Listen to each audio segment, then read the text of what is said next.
শ্রেষ্ঠ ভুবন সামাজিক সংস্থার পক্ষ থেকে রাজ্যের মেয়ে দীপা কর্মকারকে সংবর্ধনা করলেন শ্রেষ্ঠ ভুবনের কর্মকর্তারা।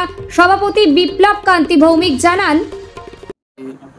আমরা গর্বিত আপ্লুত ত্রিপুরাবাসী হিসেবে, ত্রিপুরার একজন নাগরিক হিসেবে আমরা গর্ববোধ করি এবং শ্রেষ্ঠ ভুবন সামাজিক সংস্থা আমরা আজকে সপরিবারে উদয়পুর মার বাড়িতে মা ত্রিপুরেশ্বরীর কাছে পুজো দিয়েছি, যাতে দীপা কর্মকার অতীতে আরো বেশি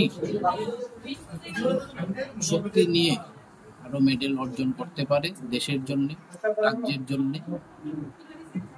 আর আমাদের শ্রেষ্ঠ ভুবন পরিবার সব সময় ওনার পাশে আছে, থাকবে এবং রাষ্ট্রের জন্য যাতে কাজ করতে পারে, সুনাম অর্জন করতে পারে, এই জন্য মাতৃশ্রীর কাছে আবার আবেদন রাখছি যাতে উনি সুস্থ থাকেন, ভালো থাকেন এবং আগামীতে রাজ্যের এবং রাষ্ট্রের জন্য আরো মেডেল আনতে পারেন।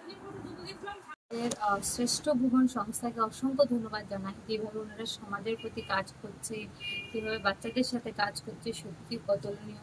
এবং সাথে আজকে এই এশিয়ান জিমন্যাস্টিক চ্যাম্পিয়নশিপের গোল্ড মেডেল পাওয়ার পর যে আমার বাড়িতে এসে সংবর্ধিত করা, তার জন্য আমি ওনাদের অসংখ্য ধন্যবাদ জানাই। এইভাবে সবার পাশে এবং সবাইকে এত সুন্দরভাবে হেল্প করে এগিয়ে যাক, যাতে আমাদের রাজ্য এগিয়ে যেতে পারে, সাথে সাথে দেশ, এবং এই সংস্থা যাতে একদিন পুরো দেশে অনেকটা নাম করে। আমার অনেক অনেক শুভেচ্ছা রইল, ভালো থাকবে। আগামী দিনের যে ছোট ছোট ছেলেমেয়েরা আছে, তো তাদের কি বার্তা দিতে চাইবেন আজকের দিনে? দেখুন, তাদের আমার জীবনী কাহিনী যতটা আমি এখনো পর্যন্ত দেখছি, সেটাতেই বলবো যে হার মানতে নেই, হার না মেনে নিজেকে এগিয়ে যাও। যতটাই কষ্ট সামনে আছে সেটাকে অতিক্রম করে এগিয়ে যাও, তাহলে তুমি একদিন সত্যিই সফল হবে। Bureau report, news UNI.